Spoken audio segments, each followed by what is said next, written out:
kira memang kan pada saat ini meskipun ada pandemi, kalau kita bicara RUU Cipta Kerja itu kan sudah cukup lama digodok ya oleh pemerintah dan DPR. Dan memang kondisi Indonesia, katakanlah kalau kita lihat Global Competitiveness Index kita yang 4.0 itu turun lumayan signifikan ya, tahun 2017 tingkat 36, kemudian turun menjadi 45, bahkan yang terbaru ini tahun 2019 itu menjadi 50 ya, termasuk ease of doing business kita tingkatnya turun.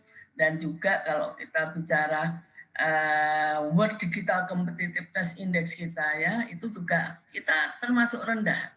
Secara umum kita ini berada di menengah bawah dan ada kecenderungan menurun, dan bahkan tadi turunnya cukup signifikan untuk Global Competitiveness Index kita.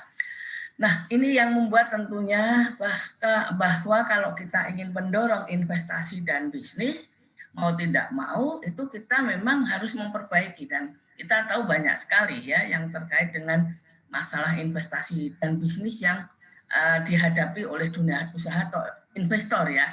Katakanlah kalau kita lihat terkait dengan global competitiveness ya, itu kita kan peringkatnya turun dari 36 tahun 2017 menjadi 50, dan buruk itu diantaranya itu adalah salah satunya labor market efficiency. Ini peringkat kita 85 ya, jadi yang terendah dari semua termasuk yang rendah selain Apakah Anda melihat apakah Anda melihat Bu Sri, RUU dari Cipta Lapangan Kerja ini, Undang-Undang Cipta Lapangan Kerja nanti ketika disahkan ini akan cukup bisa memoles Indonesia begitu ya, khususnya kita tuh sering banget kebentur soal labor, birokrasi dan lain-lain. Nah, ini apakah akan cukup bisa memoles kondisi Indonesia khususnya kemudahan-kemudahan di bidang ketenaga kerjaan begitu ya, terkait mengenai poin-poin yang akan disahkan nanti ini seperti apa Bu Sri? Ya, kalau kita baca ya, paling tidak poin-poin yang ada di dalam RUU Cipta Kerja itu memang karena juga banyak pihak yang menyusun ya, ikut menyusun, termasuk juga diantaranya dunia usaha ataupun investor ya, nampaknya memang di atas kertas itu cukup bagus ya, bisa memangkas berbagai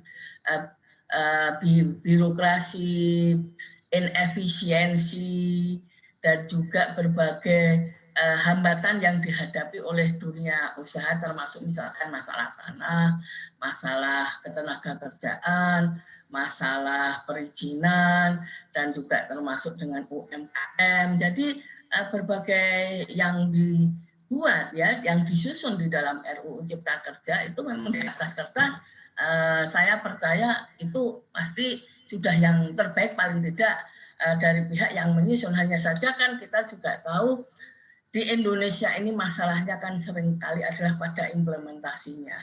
Lagi kan dari undang-undang sampai nanti ke bawah ke implementasi itu kan bisa jauh. Nah, ini yang mungkin perlu kita cermati.